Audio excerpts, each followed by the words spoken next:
যুক্তরাষ্ট্রের মধ্যস্থতায় দীর্ঘ আলোচনার পর ভারত ও পাকিস্তানের মাঝে যুদ্ধবিরতি চুক্তি কার্যকর হয়েছে।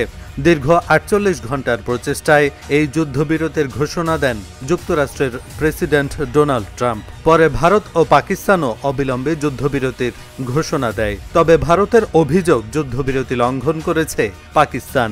অন্যদিকে পাকিস্তান যুদ্ধবিরতি লঙ্ঘনের ভারতীয় এই অভিযোগ প্রত্যাখ্যান করেছে। দেশটি বলছে তারা যুদ্ধবিরতি বাস্তবায়নে প্রতিশ্রুতিবদ্ধ। একই সঙ্গে ভারতের বিরুদ্ধেও যুদ্ধবিরতি লঙ্ঘনের অভিযোগ তুলেছে পাকিস্তান। পাকিস্তান রোববার ভোরে এক বিবৃতিতে জানিয়েছে, ভারতের সঙ্গে স্বাক্ষরিত যুদ্ধবিরতি চুক্তি বাস্তবায়নে তারা পূর্ণ নিষ্ঠার সঙ্গে অঙ্গীকারবদ্ধ। এর আগেই ভারত পাকিস্তানের বিরুদ্ধে যুদ্ধবিরতি লঙ্ঘনের অভিযোগ তুলে পাল্টা হামলার কথা জানায়। পাকিস্তানের পররাষ্ট্র মন্ত্রণালয় এক বিবৃতিতে ভারতের বিরুদ্ধেও যুদ্ধবিরতি লঙ্ঘনের অভিযোগ তোলে বলে জানায়।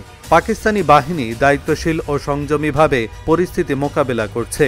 বিবৃতিতে আরও বলা হয়, যুদ্ধবিরতির সফল বাস্তবায়নে যে কোনো জটিলতা সংশ্লিষ্ট পর্যায়ে যোগাযোগের মাধ্যমে সমাধান করা উচিত। একই সঙ্গে সীমান্তে অবস্থানরত সৈন্যদেরও সংযম প্রদর্শন করা জরুরি। এর আগে ভারত ও পাকিস্তানের মধ্যে যুদ্ধবিরতির কয়েক ঘণ্টার মধ্যেই ফের উত্তেজনা দেখা দেয়। পরে আন্তর্জাতিক সীমান্ত জুড়ে পাকিস্তানের বিরুদ্ধে অস্ত্রবিরতি লঙ্ঘনের অভিযোগ তোলে ভারত।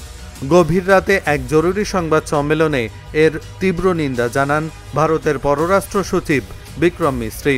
তিনি দাবি করেন, যুদ্ধবিরতির কয়েক ঘণ্টার মধ্যেই পাকিস্তান ফের গোলাগুলি শুরু করেছে, যা অত্যন্ত নিন্দনীয়।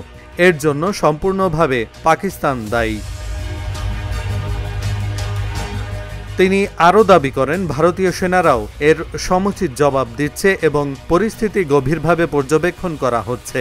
ভারত আশা রাখে পাকিস্তান পরিস্থিতির গুরুত্ব উপলব্ধি করে অবিলম্বে এই চুক্তিভঙ্গ বন্ধ করবে। এহসানুল হক, ঢাকা জার্নাল।